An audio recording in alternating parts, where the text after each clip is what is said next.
এবং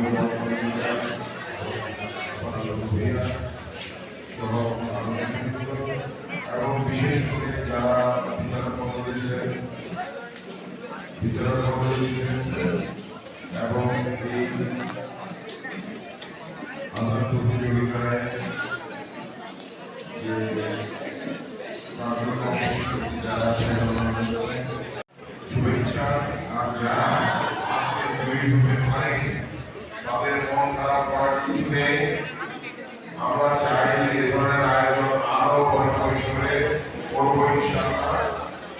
এই বছর এটা শুরু হলো, ইনশাআল্লাহ আগামী বছর প্রতি বছর আমরা এই ধরনের আয়োজন করতে পারি এবং আপনারা আবার এটাতে অংশগ্রহণ করতে পারবেন আগামী বছর।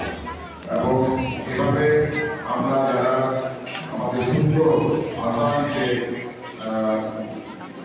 আসাম দিতে পারবে এ ধরনের প্রতিযোগিতা আমরা ভেবে নিয়ে আসবো আমাদের গান্ধীপুর থেকে এবং পরবর্তীতে যেটা আমরা জাতীয় পর্যায়ে নিয়ে যেতে পারি সেই লক্ষ্যে আমরা কাজ করবো ইনশাআল্লাহ। আজকে সবাইকে আসার জন্য সবাইকে ধন্যবাদ জানাচ্ছি এবং আমি যারা আজকে বিজয়ী হতে পারেনি এখানে আমাদের যারা প্রতিযোগিতা অংশগ্রহণ করেছে তাদের সকলের জন্য যেন কিছু না কিছু পুরস্কার আগামীতে থাকে সেটা আমি আয়োজন কমিটিকে বলবো যে ভবিষ্যতে যেন তারাও যেন খালি হাতে না ফিরে যায় সেই ব্যবস্থা আমাদের করতে হবে। আর এখানে যারা আছেন তাদের জন্য ছোট ছোট বাচ্চারা আছে তাদের জন্য একটু চকলেটের ব্যবস্থা চলবে, এইটা আমরা সবার মধ্যে দিয়ে দিই। আমার মনে হয় যারা যারা আছেন সকলকে ধন্যবাদ।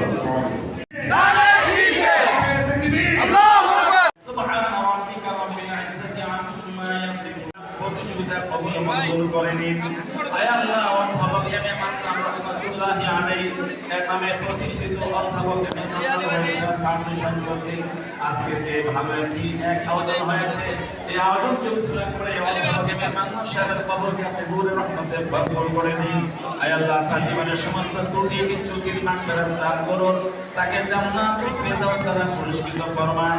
আয় আল্লাহ রহমান রহিম অধ্যাপক এম এ মান্নান সাহেবের সন্তান এম মঞ্জুরুল করিম রনি ভাই, আয় আল্লাহ তার পিতার